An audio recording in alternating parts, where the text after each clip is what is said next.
क्या फायदा हो गया इमरान को हटा के, और क्या फायदा हो जाएगा अगर इमरान वहां पे बना रहता, और शहबाज शरीफ आ गया तब उनको क्या फायदा हो गया। देखिए, इमरान खान ने भी आईएमएफ से पैसे मांगे थे, शहबाज शरीफ भी आईएमएफ से पैसे मांग रहा है। अगर मैं गलत कह रहा हूं तो आप मुझे रोकिए और टोकिए, आप मुझे कहिए कि नहीं साहब। तो इन्होंने तो किसी भी सूरत में पैसे मांगने, उसमें अमेरिका, देखिए ये कह रहा है कि अमेरिका को क्यों बुरा लगेगा, आप मॉस्को में प्लॉट खरीद के वहां पे रहिए, उसका नाम बनीगाला रख लेना, भाई इमरान खान मॉस्को में सेटल हो जाए, अमेरिका को क्या फर्क पड़ रहा है। ये क्या, देखिए फर्क तब पड़ता है ना कि अमेरिका को पाकिस्तान से कुछ चाहिए और उसमें रोक पड़ गई, या पाकिस्तान अमेरिका को कुछ दे सकता है और इमरान खान ने वो चीज रोक के रखी है। उन्होंने ड्रोन स्ट्राइक में जवेरी को मारना था, उन्होंने मार दिया।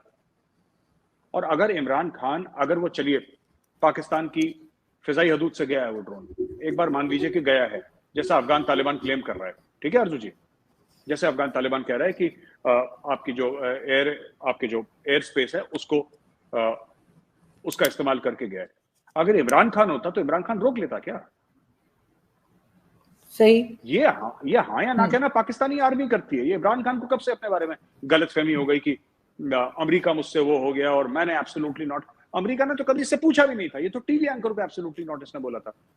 इसमें final authority general Qamar Javed Bajwa है, इसमें इमरान खान है ही नहीं। नवाज शरीफ को और जरदारी को तो पता भी नहीं था कि पाकिस्तान में ड्रोन का बेस है, इनको बाद में पता लगा। तो ये बड़े अपने आप को तीसमार खान समझता है कि मुझे हटा दिया और मेरे खिलाफ साजिश कर दी, फालतू की बातें हैं ये। नहीं, ये तो खैर सभी को मालूम है कि पाकिस्तान में जो कुछ मुल्क जो चलाते हैं वो जाहिर एस्टेब्लिशमेंट या फौज चलाती है, उसमें जो गवर्नमेंट या प्राइम मिनिस्टर बैठे होते हैं उनका इतना कोई खास रोल नहीं होता। और आईएमएफ के पास तो सभी गए, सारी ही गवर्नमेंट्स गई हैं। अभी भी जो आईएमएफ का लोन पास हुआ है उसके लिए भी बल्कि बाजवा साहब ने तो कॉल तक किया था, अगर आपको याद हो। लेकिन साथ साथ ये भी बात है कि एफएटीएफ में भी पाकिस्तान अभी तक ग्रे लिस्ट में है, और एफएटीएफ की टीम का सुना जा रहा है कि कोई लोग कह रहे हैं पहुंच गई है, कोई कह रहे हैं जी पहुंचने वाली है। तो आपको क्या लगता है कि अगर हम ग्रे लिस्ट से बाहर नहीं भी निकलते, ब्लैक में तो खा जाने का सवाल नहीं है, लेकिन अगर ग्रे में भी रहते हैं तो पाकिस्तान को क्या नुकसान क्या हो रहा है? इसलिए कि इंडिया की तरफ से तो यही कहा जा रहा है, लोग कह रहे हैं कि इंडिया बहुत कोशिश कर रहा है कि किसी तरीके से ब्लैक में करवा दे, लेकिन साथ साथ पाकिस्तान काम भी तो कर रहा है। हाफिज सईद और कई लोगों को पकड़ा भी है, बंद भी किया है, तो उसको नहीं आप लोग अप्रिशिएट करेगा भारत? आरजू जी, मैं आपको एक बात बताता हूं जो कड़वी लगेगी सारे पाकिस्तानियों को, लेकिन ये बात सच है।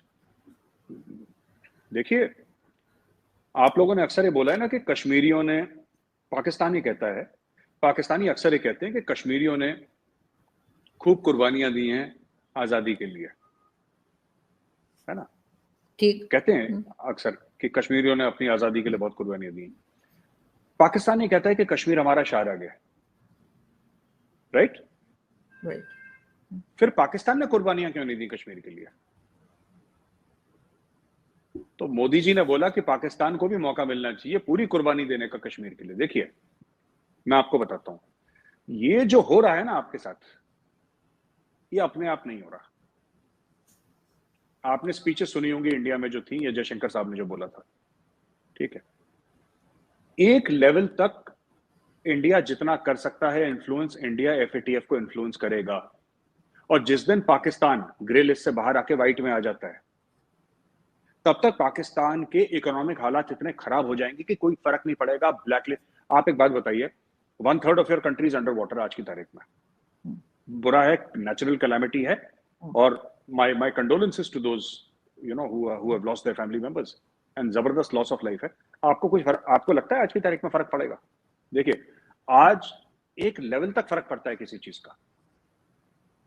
अगर अक्टूबर में भी, नवंबर में भी, दिसंबर में भी अगर पाकिस्तान ग्रे लिस्ट से बाहर आ जाता है, पाकिस्तान फाइनेंशियली डैमेज इतना हो चुका है कि कोई फर्क नहीं पड़ता एफएटीएफ में रहे, ब्लैक लिस्ट में जाए, व्हाइट में जाए, ग्रे में जाए, लाल में जाए, हरे में जाए, उससे कोई फर्क नहीं पड़ता। वो कहानी खत्म हो चुकी है। अब मैं आपको बताता हूं कैसे। मैं 3 पॉइंट आपको दूंगा, ठीक है अर्जु जी?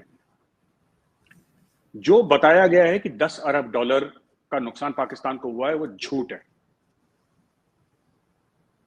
मैं आपको बता रहा हूं, मेरा एस्टिमेट है कि 100 अरब डॉलर से ज्यादा का नुकसान हुआ पाकिस्तान को। आपके गांव के गांव चले गए अर्जुन जी, क्या बात, 10 अरब डॉलर होता क्या है? It's peanuts. आपके शहर के शहर अंडर वाटर है अभी तो। और इससे जो बीमारियां होंगी उसके खर्चे, लोगों की जानें जाएंगी उसके खर्चे, दोबारा इंफ्रास्ट्रक्चर बनेगा उसके खर्चे, पुल के पुल उड़ गए, कस्बे के कस्बे पानी के अंडर है, ठीक है? पहली बात। दूसरी चीज ये है कि पाकिस्तान का अभी भी कोई एक्सपोर्ट का प्लान नहीं है, कोई टैक्स नेट को वाइड करने की बात, बिजली की रेट बढ़ा दो, पेट्रोल की रेट बढ़ा दो, यही बातें करते हैं, राइट। दूसरी बात।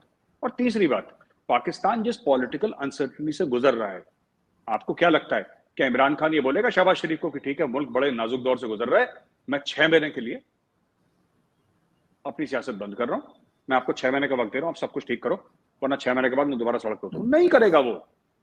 उसने जब पाकिस्तान में फ्लड आके आपका 1/3 of your country's under water, उसने तब नहीं रोका, उसने बोला मेरी सियासत चलती रहेगी। तो आपको क्या लगता है कि आपके लिए ग्रे लिस्ट अभी कितना मैटर करती है? ग्रे लिस्ट से आपके पास 10 और परेशानियां हैं जो ग्रे लिस्ट से बहुत बड़ी हैं, जिसमें पाकिस्तान ने भी, और मैंने अभी टेररिज्म का नाम नहीं लिया, मैंने तहरीक तालिबान पाकिस्तान का नाम नहीं लिया, जो अफगानिस्तान में अफगान तालिबान बैठा है जो आपको आंखें दिखा रहा है, मैंने वो सब चीजों का नाम लिया ही नहीं आरजू जी।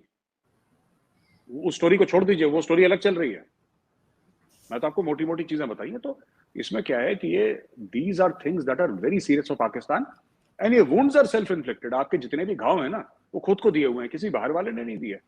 पर हाँ, एक बात है मैं आपको बता देना चाहता हूँ, क्योंकि हम लोग लगभग हर हफ्ते एक शो रिकॉर्ड करते हैं, तो मैं आपको